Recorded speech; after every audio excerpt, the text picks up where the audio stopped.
Don't laugh because you get to see me before the intro.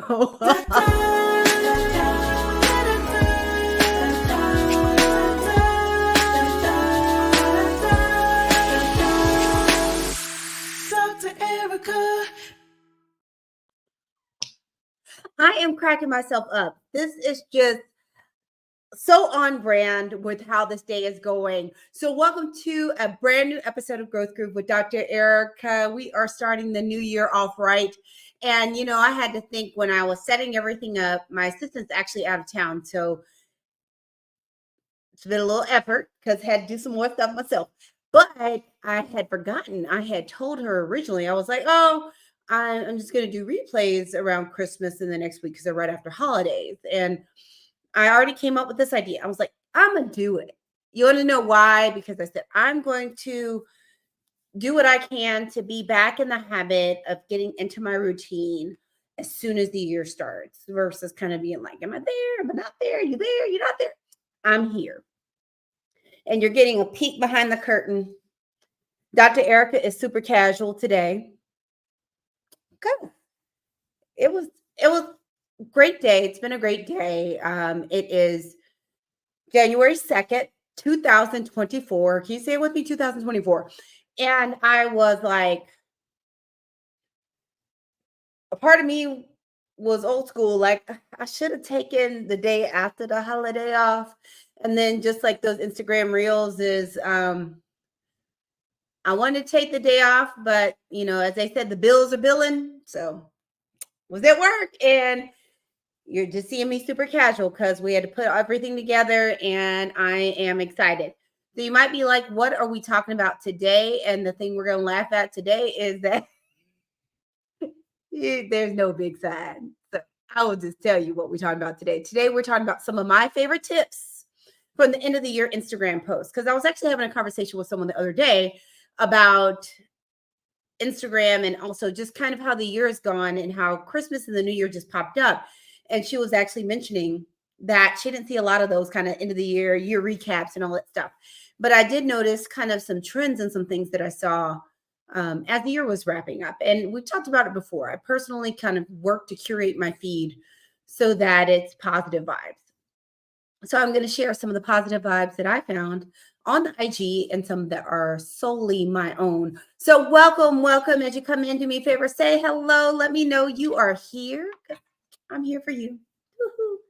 Like that. Finger hearts.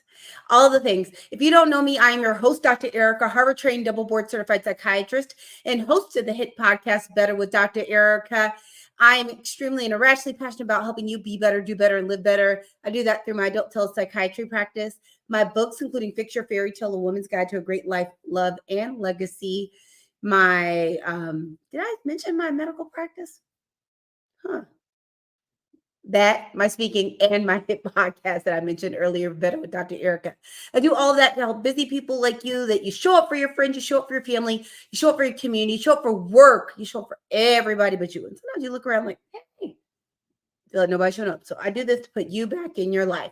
All right, so let's get it going. So as I was saying, part of the reason this came up was just some of the trends and things I noticed. And sometimes I'm like, that's kind of cool. But one of the interesting things I notice when I'm looking at some of this content is, and it's something that I see so often when even in my practice doing mental health work and even doing therapy, is that sometimes people have to hear things a couple of times for it to hit. And that's even happened when I was dealing with my business coach, that sometimes, your coach would say one thing, I'd read a book, read 2 or 3 books. And then when I read it the second or third time, it's like, yes, that's it. And, it's like when your mom was like, well, I told you that. Well, and then I do that to my mother. I told her something, and then she listens to it when it's Dr. Oz or Tony Robbins, especially Dr. Oz before all the political stuff. So sometimes it just hits different depending on when you see it. So I figured I'd bring some of my timeline to you guys.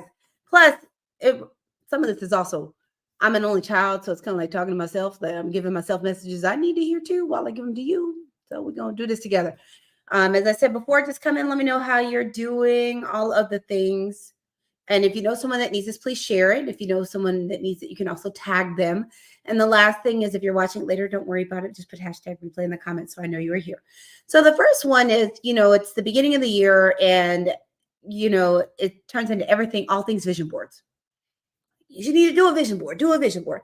I am a big believer in vision boards. I love vision boards. The wallpaper on the computer, I'm actually doing this, is the vision board. The wallpaper on my iPads, the wallpaper are vision boards. And then I have physical vision boards all through my house. So I am a big fan of vision boards. And one of the things I love that I saw numerous places, it wasn't just one place, and was, I've always been a big fan of being intentional. But I do think it makes it easier to do your vision board with more clarity if you have an idea of what are your goals or what is the vision you're trying to come to life, versus when, and I've done this too before, where you're opening magazines and like whatever feels right, which is great. Not knocking it. My first couple of vision boards, there was no plan, just what felt right, and it worked. It was great. But one of the things that helps you take it to the next level, especially when you talk about visualization, and people are like, well, why does visualization work, or why is it important? Is because it actually taps into neuroplasticity, which basically means you can change these connections in your brain to do better stuff. Because I'm all about be better, do better, and live better. So anything that's going to help all of us be better, I am good with. So part of it is instead of just blindly doing a vision board or picking out some stuff that looks cute, is to use a vision plan to do your vision board. Now you might be like, Dr. Erica, what is a vision plan? So a vision plan is, and there are numerous ways to do it, but it's really a way of paring down and looking at what are your goals in different dimensions of your life that you're interested in improving or doing something different or growing in.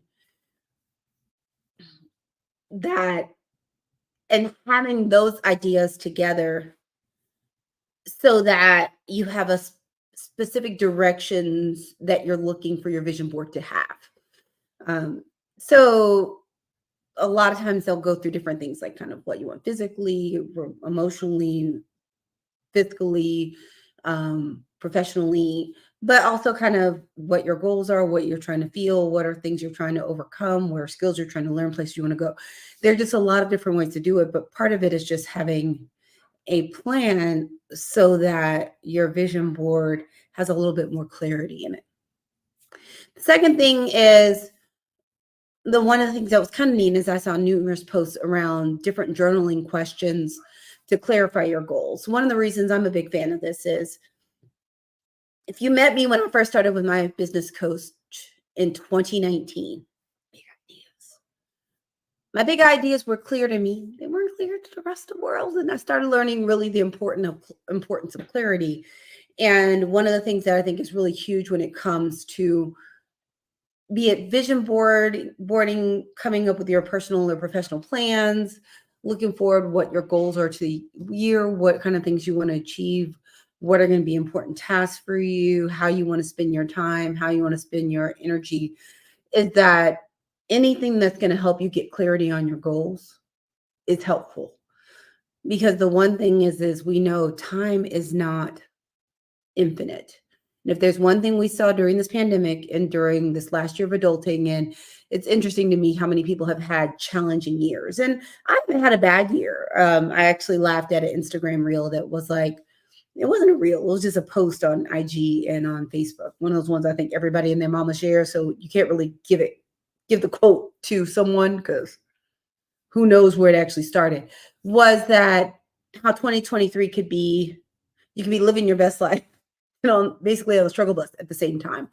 But one of the things that I think is really important to do exercises are going to help you have clarity of goals, is it's going to give you a more clear vision of where you're going and where you're trying to go. And if it's not just knowing where you're going, not the simple thing of just knowing where you're going. Part of it is this having clarity so that you can have the discernment, because it's hard to do everything. Most of us don't have these huge, I'm not a multimillionaire. I don't have money for days. I'm doing okay, but I ain't got money for days. And we don't have time for days. There's 24 hours in a day. That's what it is. So when you have a finite amount of time and resources, you want to know how to spend them. And you want to know how to spend them so that your energy stays, it's not simply being at your highest level of vibration, but also so you have the highest level of mental, physical, and emotional energy. And knowing and have clarity on your goals is going to help you be able to ask those discerning questions, which is this something I really want to do? Is it worth it? Is this worth my time? Is this how I want to spend my time? Is this how I want to spend my energy? Is this how I want to spend your money? And it'll just help you with that. Is this the relationship I want to be in? And that's not just romantic, just period.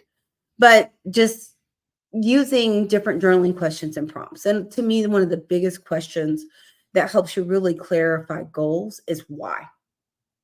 So there may be something you want to do, but why? Because one of the things we've talked about before is one of the things that keeps you going when things get challenging or get tough or stuff hurts, you're tired, you're exhausted, you want to do anything but whatever it is you're supposed to be doing, is to understand the why. That the why can fuel you when you are exhausted. The why can fuel you when you don't feel successful. The why can fuel you when you fail. The why can fuel you when you have limited resources. The why can fuel you when other people don't understand what you're trying to do. It's the why. So I want you to also be aware that you can journal and use guiding prompts to help you clarify your goals. The next one is a quote. Now, this one I don't know if this is actually their quote, but I know they posted that they spoke it. And it was like at Geo Love Change. I just love that name. It's so cool. But he said, the more you heal, the more comfortable you are with being the villain. I can't talk. Let me start that again. The more you heal, the more comfortable you are with being the villain in the story of people that don't want to do the work to heal themselves. And that really touched me in a few different ways, in a few different reasons, because I think there are ways to remix this. Because I think you can also look at it as the more you heal, the more comfortable you are being the villain in the story of people that don't understand you, of people that don't like you, of people that still have to do their own work. There's a variety of ways to spin it, but the thing is the more you heal, the more comfortable you are with the fact that everybody might not like you, or everybody might not want to be around you. Everybody might not be cool with your energy because it doesn't match theirs anymore. So I love that, because one of the big things that happens when you're looking at change and growth, I see this from my corporate speaking. I also see it in regular life, but I also see it as my work as a psychiatrist, is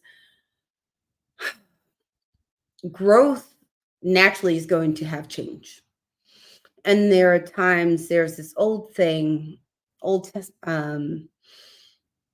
don't know if you call it a proverb, but sometimes people are in your life for a reason, a season, or a lifetime. And there are times where you think someone was a lifetime and they're a season, or someone's reason. And I remember also talking about this on one of the podcast episodes in my first season with Terrell Fletcher about this. And I think the thing I love about this is, at the end of the day, this whole thing boils down to, as you heal, you become more comfortable being authentically you. And getting to a point where being authentically you and being you is enough, that you don't need all this external validation. The whole world doesn't have to roll with you. The whole world doesn't have to ride with you. And you can accept that there's some people that aren't going to like what you're doing or appreciate it, or as the young people say, they're haters. But the thing is, at the end of the day, is you have to be more comfortable with the idea that you might not be for everybody as you heal. The next one is this guy at Josh Otusanya. And this one I actually I never thought of it in these terms, because I know a lot of times we'll talk about one of the big productivity things that come up when I talk about all these business books on productivity and doing all this stuff, is kind of planning your day ahead. Like a lot of places I've seen, you're supposed to put your to-do list, time block, your goals for the next day, all the night before. But I love the perspective that he gave on it, which is that to pretend that your future self is a close friend and to do favors to make their life easier. And I think that's an interesting way, a creative and fresh way to phrase all these things that you're doing to make your next day easier or the next project or task easier. Because at the end of the day, you're really doing it for yourself. And so many times it's the couch is, I'll speak for the couch will be calling you. You know, the couch feels good. The IG reels are there. There are plenty of other things to do. There are plenty of other distractors. And there are times where it's not a situation where you really need rest. You just don't feel like doing something, and doing it could really make a huge difference. So I love that thought of pretend that you are your future self's close friend and you're doing favors for them. Cool. The next thing is I love this way of, a lot of times we'll look at goals and you'll look at vision planning and all that kind of stuff. And I've done this some for myself because, full clarity, especially as a young kid, I was a little anxious. I was, I was brave and anxious simultaneously. I was that kid that would literally in my head plan and visualize getting my lunch tray and taking it to my table because I was afraid I stumble and fall. Naturally something happens, and I did stumble and trip walking across the stage at high school graduation. Well, and there's something I think I forgot to tell people to sit down and stand up related to the something I did. Lord, I can't even remember. Um, I don't think it was the benediction. I'm trying to remember what is the first thing. Is the benediction first, the benediction after it? I'm just telling you, guess you can tell I haven't been to church yesterday. But rather than me ramble, let's keep going. Is we talk about goals and these things we want to do, but I think a powerful way to focus energy is also when you think of what's one of the biggest things to hold you back, it's your fear. And I'm really about being your best self, which is to help you be better, do better, and live better.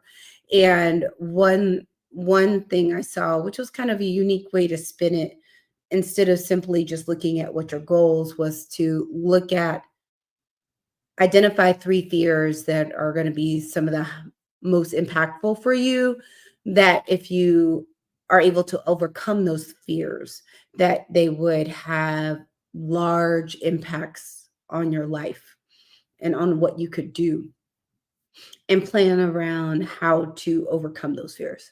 And I think that's a little bit of a different spin on just looking at what goals are, because sometimes there are goals, but what may be the block to the goal is the fear. So, what I love to do is give you numerous tools that some people, traditional goal setting works very well.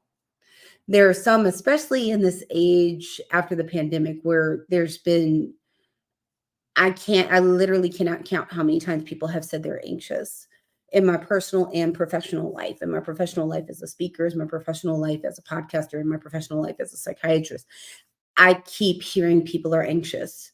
It's almost like, is that Janet Jackson song? I get so lonely, not I get so anxious. That was Blackstreet. Was it so anxious? I can't remember. I'm gonna quit singing because, as I told one of my patients, I have a voice that my mother doesn't even love. But I love that this is another way of looking at it, that if it will amplify things for you, or if it's for you, it's not the end goal, it's those blocks that get you to the goal, is that's when fear can sometimes be, fear and anxiety show up in a way that they're the blocks, where we're potentially looking at ways to directly attack and overcome the fear is going to help you get you where you're going to be, versus just saying, oh, I want to run a nice business, so I need to do an LLC and all this stuff. And there's some other blocks. So I love that idea of also potentially looking at a way of identifying 3 big fears and how to overcome them. Not to mention that the less fear you have, the more free you feel to live your life and to live it authentically. So the next one is a Dr. Erica special. It's one of the things I love to do every year, is identify themes or core values for the year. Part of the reason I love doing that is it gives me a filter, another filter of decision making, because one of the things we've talked about and is a theme, especially when you're looking at anything you're trying to get done, but especially when you're looking at kind of, okay, we're facing a new year, how are we going to attack it? So we try to make it better than the last one, is discernment. And we talk about discernment all the time. So I want to have a moment with discernment with you, is that that's one of the reasons I like kind of having themes and values. Doesn't mean it's the only thing you're cool with doing for the year, but I think it gives you a lens of some themes or core values that you really want to focus on. And if you ask me, hey, Dr. Erica, what are your themes for the year? For me, it is intentionality. I want to do everything with intention. The other thing is forgiveness. And it's forgiveness of other and forgiveness of myself, because one of the things that's really huge, and I always remember seeing, I want to think this was Bishop Tutu, Desmond Tutu, at a American Psychiatric Association. I think it was in Hawaii at the opening session, and someone asked him, was doing an interview of him, and he said, "Forgiveness." I may be remixing this, so if you were there and this is in exact words, please forgive me. And he was like saying, "Forgiveness was not for wussies." Forgiveness is probably one of the toughest things we can do as a human, and as we evolve and as we become increasingly emotionally intelligent. But forgiveness is one of the things that gives you so much freedom when it comes to forgiveness of others and forgiveness of yourself. So the thing for me is having forgiveness as a theme also just naturally pulls in self-compassion. But the thing I love about it is it keeps you from living. To me, forgiveness is one of the biggest things that releases you from living in the past, because it releases you from just going over your head of every decision you made that was a mistake, whether or not it was egregious and huge or small or an accident, or you were tired and you didn't do something, or you were afraid of something and avoided it, or you're procrastinating. It just releases all of it. That if you're able to really focus on forgiveness, it releases the hold of your decisions. Now, that doesn't mean you don't take accountability, because forgiveness of self and taking accountability are two things, separate things. So you still want to be able to take accountability and learn the lessons. But the key is you don't want to continue to punish yourself. But the other thing is forgiving others keeps you from being caught in this emotional just fog. And I always want to think of sci-fi movies. Like, you'll see either people in like lakes of demons dragging them down, or little things on their feet pulling them down, or can't see in the forest of the fog in their lightsabers. I guess you can tell I do a lot of sci-fi. But the thing about it is being able to be free of all that extra emotion that comes with being angry, disappointed, and hurt with people, because it frees you to give your energy back to you. You don't have to forget it. You don't have to be cool with them. But the thing is forgiving. And that, I think that's one of the things I love that was a message of that talk. And I talked to my patients about, is forgiveness is a gift for yourself, be it forgiveness of yourself or forgiveness of others. And that's one of the gifts I want to give to myself this year, is a lot of forgiveness. Just a lot. So those were my themes of the year. But I want to encourage you to think about what's the theme for you for the year, or what values are big, and kind of focus on living in those values or those themes. And the last thing is one of the things that happens to me more recently. I remember it happened at homecoming, and I actually I was home for Christmas, yeah.